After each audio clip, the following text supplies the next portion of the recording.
mga buddy, sa mga magandang Monday afternoon sa inyo. So ang oras ay 3:22 ng hapon, and currently start na din ang bago nating schedule. So medyo mahaba-habang biyahe to at mahaba-habang kwentuhan. So tara, samahan nyo ako sa biyahe to. Let's go.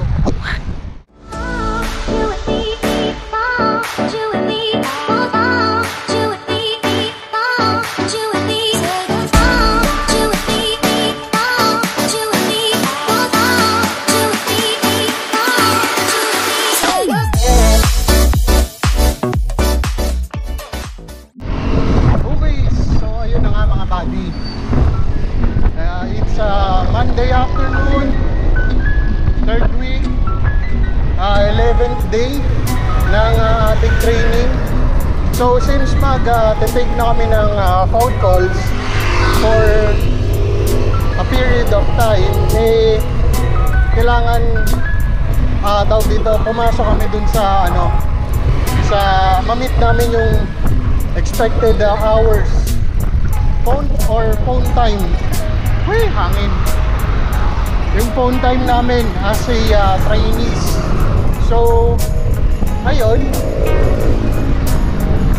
maliban sa being immersed dun sa dito sa training, kailangan na daw talaga ng hands-on phone time. Kaya eto, nagpalit ng schedule from 8 AM to 5 to 4 PM to 1 AM, and we're looking forward dun sa sa changes na mangyayari, and kung paano natin ma-handle yung calls ng ganitong schedule. So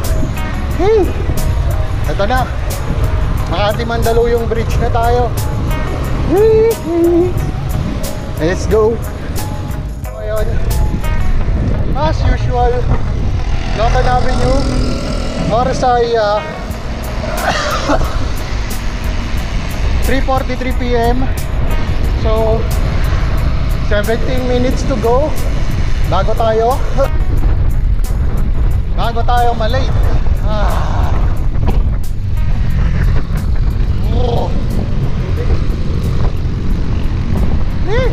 Let's go.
Kakatapos lang ng shift, and as you can see, madilim, and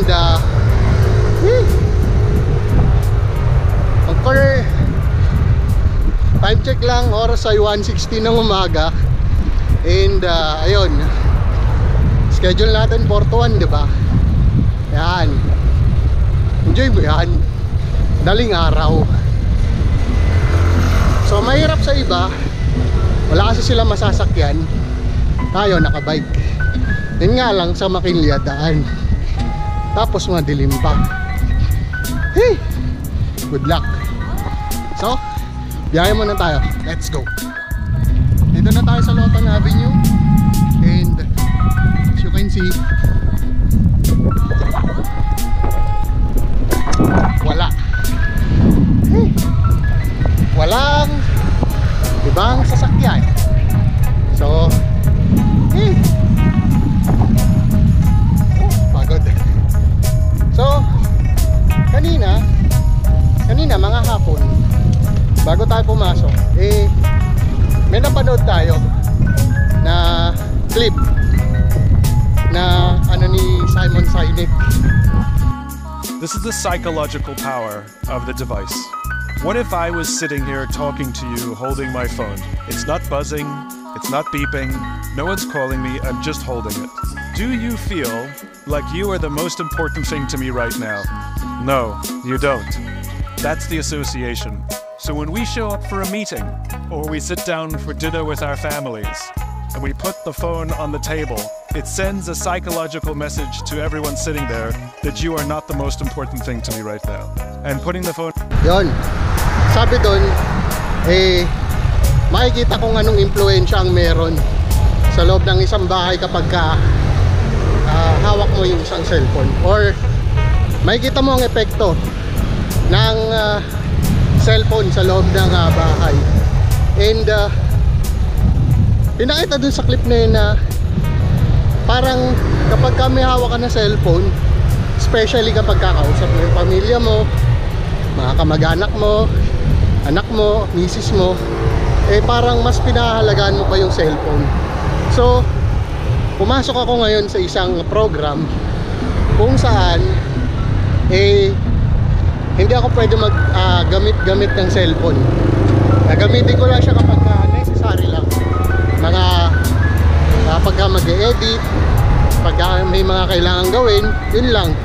Pero dadalhin sa opisina, sa Las Piñas, pagka umuwi ako, hindi ko siya totally gagamitin. So ayun ang gagawin ko by the next 30 days. And titignan ko kung magiging effective siya. So day 1 pa lang to. Tignan natin yung mga susunod na araw. So let's go. Agato.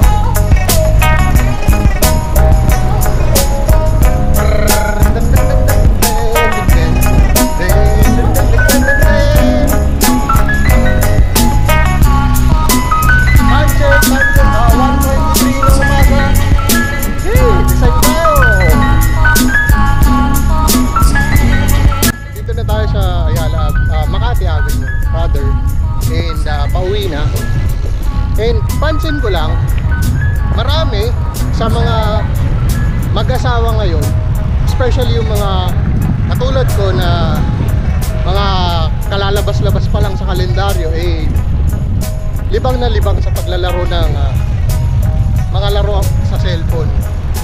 And typically, kung hindi pera ang dahilan ng away, eto yung cellphone. Kasi nga mas maraming time na nagugugol sa paglalaro o panonood sa cellphone kaysa sa pamilya.